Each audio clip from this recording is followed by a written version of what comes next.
అందిస్తామని చెప్పాం. Land acquisition సంబంధించి కానీ లేకపోతే మిగతా నిధుల గురించి కానీ అన్నిటిని కూడా సమీకరించి అంతిమంగా హైదరాబాద్ ఈ దేశంలో ఒక డెస్టినేషన్ లాగా మార్చే కార్యక్రమం కోసం ఇన్ఫ్రాస్ట్రక్చర్ సంబంధించిన అన్ని ప్రపోజల్స్ వారికి ఇవ్వటం, వారి దగ్గర నుంచి సానుకూలంగా స్పందించి కార్యక్రమం చేపట్టాం. వారం రోజుల్లో మళ్ళీ తిరిగి హైదరాబాద్లో అన్ని శాఖలతో కూడినటువంటి ఒక సమావేశం హైదరాబాద్ సెక్రటరియట్లో ఏర్పాటు చేసి ఎట్ ఏ టైం అన్ని డిపార్ట్మెంట్ నుంచి క్లియరెన్సెస్ ఇచ్చే కార్యక్రమం కూడా, అంటే కేంద్రం నుంచి నేషనల్ హైవే అథారిటీ సంబంధించిన అధికారులు వస్తారు, అట్లాగే రాష్ట్రంలో ఉన్నటువంటి వివిధ శాఖలకు సంబంధించిన అధికారులందరినీ కూడా సెక్రటరియట్లో ముఖ్యమంత్రి గారి సమక్షంలో అన్ని శాఖలను పిలిచి ఒకటేసారి అన్ని క్లియరెన్సెస్ ఇచ్చే కార్యక్రమాన్ని కూడా సమావేశాన్ని డేట్ కూడా నెక్స్ట్ వీక్కి ఫైనల్ చేయడం జరిగిందని చాలా సంతోషంగా మీ ద్వారా చెప్తా ఉన్నాను. మిగతా రోడ్ల సమాచారం మొత్తం కూడా మా ఆర్ఎండ్బి శాఖ మంత్రులు కోమటిరెడ్డి వెంకటరెడ్డి గారు సంపూర్ణంగా మీకు వివరిస్తారు. అట్లాగే వీటన్నింటినీ సానుకూలంగా స్పందించి కేంద్ర మంత్రివర్యులు గడ్కరీ గారు వారు సానుకూలంగా తెలంగాణ అభివృద్ధి కోసం ఈ రోడ్లు మేము ఇచ్చినటువంటి వాటిని సానుకూలంగా స్పందించినందుకు రాష్ట్ర ప్రభుత్వం తరఫు నుంచి వారికి ప్రత్యేకంగా ధన్యవాదాలు తెలియజేస్తా ఉన్నాం. ఈరోజు గౌరవ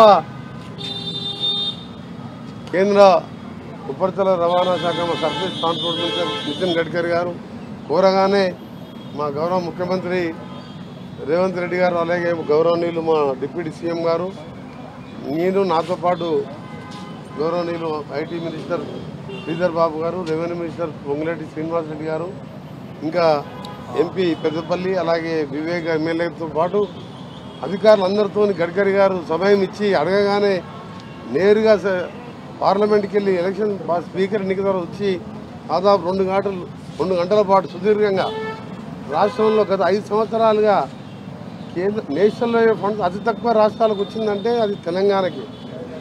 ప్లస్ దాంతోపాటు శాంక్షన్ అయిన దాన్ని కూడా ల్యాండ్ ఎక్విజిషన్ కానీ ఇతర సమస్యలని పరిష్కరించకుండా అప్పటి ప్రభుత్వం రాష్ట్ర ప్రభుత్వం పెడచెవిన పెట్టడంతో ఎక్కడికెక్కడ పనులు ఆగిపోవడం కానీ 2016లో ఇన్ ప్రిన్సిపల్ అనౌన్స్ చేసిన రీజనల్ రింగ్ రోడ్ 2008లో ఎంఓయూ చేసుకొని ఆ తర్వాత దాని గురించి మర్చిపోతే గత 6 మాసాల క్రితం వచ్చిన మా ప్రభుత్వంలో అప్పుడు కొద్దిగా ప్రాసెస్ స్టార్ట్ చేసినాం.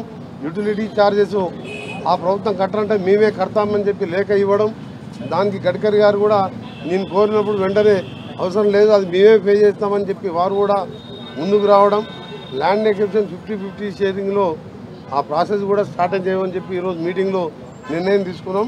దాన్ని నార్థన్ పార్ట్ కూడా నార్థన్ పార్ట్ వేరే నెంబర్ కాకుండా 2 కలిపి ఒకటే రింగ్ రోడ్ కాబట్టి దాన్ని కూడా పరిశీలించమని ఆదేశాలు ఇవ్వడం జరిగింది. అన్నిటికంటే అది సంతోషకరమైన వార్త 2 రాష్ట్ర రాజధానులకు సంబంధించిన 6 లేన్ రోడ్డు జిఎంఆర్ అనే సంస్థ 5 సంవత్సరాలు నేను పార్లమెంట్ మెంబర్గా ఎన్నోసార్లు దాని మీద కోర్టుకు వెళ్ళాము, పార్లమెంట్లో రేజ్ చేసినాం. గౌరవనీయులు గడ్కరీ గారు మీటింగ్ పెడితే కూడా సక్సెస్ కాలే. ఆఖరికి ఇప్పుడు జిఎంఆర్ సంస్థకి కట్ చేసి జూలై ఎండింగ్లో డిపిఆర్ చేసి టెండర్ పిలవబోతున్నాం. దాన్ని 2 ఇయర్స్ లోపే దాదాపు 4,000 కాస్ట్తోని 4,000 కోట్లతోని 6 లేన్ హైదరాబాద్ విజయవాడ చేస్తున్నాం. దానికి ప్యారలల్గా ఫ్యూచర్లో 2013 ఏపీ బైఫర్కేషన్ యాక్ట్ ప్రకారం ఎక్స్ప్రెస్ వే నిర్మిస్తామని ఉన్నది.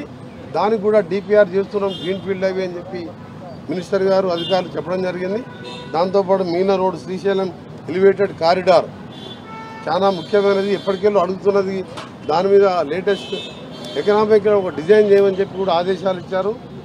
మొత్తం కూడా ఇంకా ముఖ్యమైన రోడ్ ఒకటి మన జగిత్యాల పెద్దపల్లి మంథని కాటారం సెక్షన్, దాన్ని కూడా దీని కొత్త న్యూ హైవే నెంబర్ ఇవ్వాలని చెప్పి చెప్పడం జరిగింది. దాన్ని కూడా ఈ 1-2 మంత్స్లోనే, ఎందుకంటే కొత్త పాలసీ వస్తుంది భారత్మాల ప్లేస్లో, దాన్ని వచ్చిన తర్వాత 1 వీక్ 10 డేస్లో మళ్ళా నన్ను కలవని చెప్పారు. ఆఫీసర్లు కూడా ఇన్స్ట్రక్షన్ ఇచ్చింది మొన్న నేను కలిసినప్పుడు. ఈరోజు ఇంత సమయం ఇచ్చిన గడ్కరీ గారికి ఆర్ఎండ్బి శాఖ మంత్రిగా, అలాగే మాకు రాష్ట్ర ప్రభుత్వం తరఫున వారి కృతజ్ఞత తెలియజేసుకుంటూ, మాకు భేషజాలు పోకుండా పార్టీలో రాజకీయాలు పక్కన పెట్టి ఎన్నికలు అయిపోయింది, కేంద్రంకి వెళ్ళి మా తెలంగాణ రాష్ట్రానికి మన హైవే నిధులే కాదు అన్ని డిపార్ట్మెంట్కి వచ్చిన రాబడి నిధులు తీసుకొచ్చి మా తెలంగాణ రాష్ట్రాన్ని అభివృద్ధి చేసుకోవడం మాకు లక్ష్యం. మాకు ఘర్షణ వైఖరి కాదు, మాకు కావాల్సింది అకౌంటబిలిటీతో పనిచేయడం తెలుసు తప్ప అకౌంట్స్ లాగా మాట్లాడడం మా ప్రభుత్వాన్ని కాదు. మేము అందుకే ఈరోజు ఇంతమంది మినిస్టర్లం ఇన్ని రోడ్స్ మీద దాదాపు ఒక క్లారిటీ వచ్చింది. నెక్స్ట్ వీక్ వాళ్ళు ఆఫీసర్స్ వస్తున్నారు. అప్పుడు డిప్యూటీ సీఎం గారు ఉంటారు, మేమందరం ఉంటాం. చాలా క్లియర్ ఏం చేస్తాం కూడా. హైదరాబాద్ మొన్నే కూడా వికారాబాద్ అదొక ట్రాఫిక్ రోడ్డు, దాన్ని కూడా ట్రాన్స్ప్లాంట్ చేసి ట్రీలను లొకేట్ చేసి దాన్ని కూడా స్టార్ట్ చేయాలని చెప్పి కూడా ఇలా నిర్ణయం తీసుకున్నాం. ఏది ఏమైనా సరే ఇంకోటి మర్చిపోతాం, ముఖ్యమైన విషయం, Uppal Ghatkesar road flyover start అయ్యి 8 సంవత్సరాలు అయింది. కాంట్రాక్టరు ఎన్సీఎల్టీ పోవడం, ఆ వర్క్ స్లోగా నడవడం, ఇంకా 5 ఏళ్ళైనా పూర్తి కాని పక్షంలో మొన్న కలిశాను, ఈరోజు కూడా కలిస్తే దాన్ని క్లోజర్ చేసి కొత్త టెండర్ పిలిచి 1.5 ఇయర్లో పూర్తి చేయాలని చెప్పి నిన్ననే ఇన్స్ట్రక్షన్ కూడా ఇవ్వడం జరిగింది. ఈ ట్రిప్లో దాదాపు నేషనల్కి సంబంధించిన సమస్యలన్నీ కూడా ఒక కొలిక్కి తీసుకొచ్చినాం. తరచూ వస్తూ 10-15 ఒకసారి రివ్యూ చేస్తూ రాష్ట్రంలో రోడ్లని దేశంలోనే తెలంగాణలో ఉన్న అన్ని నేషనల్ హైవేస్ని చేయడం, వేరే రాష్ట్రాలకు కలపడం మా ప్రధాన లక్ష్యం. మా నాయకులు సీఎం గారు, డిప్యూటీ సీఎం గారి నేతృత్వంలో ఈ కార్యక్రమాలన్నీ కూడా పట్టుదలతో కష్టపడి అన్ని పనిచేస్తామని తెలుగు రాష్ట్రాల ప్రజలకు కూడా శుభవార్త ఏంటంటే హైదరాబాద్ 2 రాజధానులు కలిపే రోడ్డు 1.5-2 మాసాల్లో పనులు ప్రారంభం అవ్వబోతున్నాయి.